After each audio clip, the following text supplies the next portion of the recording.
Welcome to Feel Good Friday. I'm Chris Marshall, and you might recognize me from places like Kellogg Table, Class, or Timmy O'Toole's.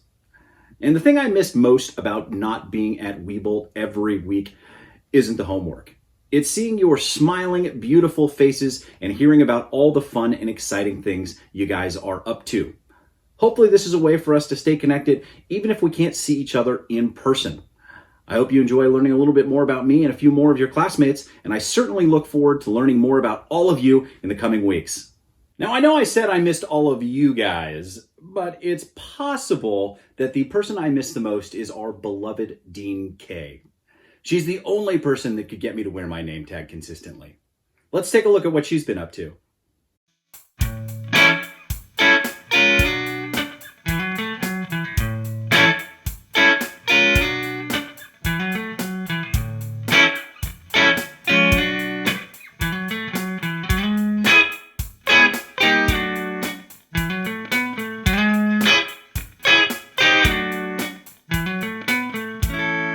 These were gifts. Over the past month or two, there's been a huge uptick in pet adoptions and fostering, which has led to some completely empty shelters in many cities. That is awesome. Margaret Douglas from the CMC is getting in on the fun as well. And here she is with her daughter getting interviewed by a new prospective family member. I know it looks like the cat isn't very impressed, but it turns out that that's just its face. I'm happy to report that they passed the test and little John Pod Van Dam is on his way home to his new family. I mean, that's not his real name, but wouldn't it be funny if it was? I like pets with human names. When I was growing up, I had a dog named Steve. Now I'd like to get a wiener dog and name him Emilio Estevez. So when I go to the dog park, I could be like, Emilio! And now you know that about me. Speaking of pets, Jared Freeland has been taking the time to smell the roses, so to speak. He's been buying a plant a week to spruce up his place. Pretty sweet view, too. So for all your horticultural needs and questions, Jared is your guy. The next two guys definitely tip the scales on the cool meter. First up, Ryan Fitzgerald, who is based down in hot Atlanta, has been using some of his free time to work on his motorcycles, which is pretty BA if you ask me. Next up, fellow motorcycle enthusiast Andrew Kellner baked 350 s'mores cookies for his friends and coworkers during quarantine, and I have to say, they look delicious. He promised to send me some of the next batch, and I can't wait. He even drew pictures on all of the bags, by hand. This one's my favorite. He also picked up a vintage Trek bicycle that he's restoring and customizing. Can't wait to see the finished product there. Now, I know all of you are still humming the theme song you heard at the start of the show, so I figured now would be a good time to tell you that all of the music you'll hear today was written and performed by Kevin Janes. Make sure to take some time and check out his bands, The Mellies and Kevin and Chico, on Bandcamp. A Different Kind of Nice is my favorite track so far. Congratulations are in order for Anna Murphy. Not only did she secure a new position at LinkedIn, but she got a puppy. Talk about a big week. Go Anna. #jealous. Another fun fact, Anna and I actually worked together at Fox Sports 1 in Los Angeles all the way back in 2013. Small world. Make sure to send us all of your good news on the job front and any positions your company might be hiring for.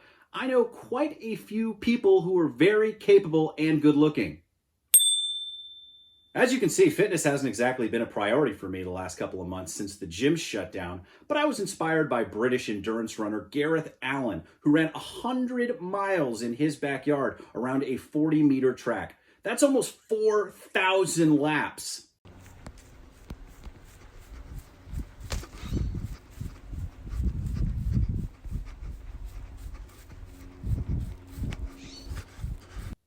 I did one lap. Anyway, I'm sure all of you are getting creative, and I'd love to see pictures and videos of the workouts you've been doing from home. Well, all this talking has made me pretty hungry. Let's pop into the kitchen. Since it's pretty likely we've all been doing a lot more cooking at home, I thought this was a great time to show a quick and easy recipe. This one was submitted by Chris Marshall. That's me. And with Brian Erlacher's help, I was able to tackle baldness. Football. We're going to be making some turkey meatballs that are gluten-free. These are great with pasta with zoodles as part of a homemade meatball sub. I like them as just a snack, maybe in the afternoon when I'm running out of gas with some guacamole or spicy hummus. We're gonna start with a 2-pound batch, which should net you about 25 meatballs, depending on the size you're making them. I've made as many as 6, which is close to 100, which is great if you're making them for friends and family. The thing I love most about this recipe is how simple it is. It's just 8 ingredients and you can see them all in front of you here. Let's get going.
Now that the meatballs are in the oven, I feel like we've earned a drink.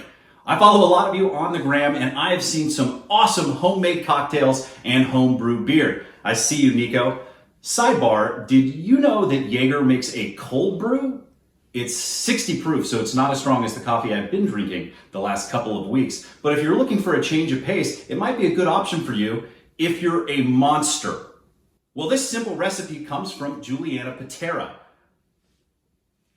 A bottle of wine. She didn't specify what kind, but she loves that it comes in the perfect single serving size. While it's hard to argue with that, I think I might put my own little twist on it and turn it into ruby red sangria.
Well, I've got my dinner and my drink, and I'm ready to start my weekend. Make sure to keep us in the loop with what you're up to. Look for information on how to share, but until then, you can find me on Slack. I'm looking forward to hearing about all the fun and exciting ways you're all spending your time, and I'm definitely here for the pet and baby pics. Have a great night, and I will see you next time. But until then, here's Ann Stevens playing us out with a classic Beatles tune. Cheers.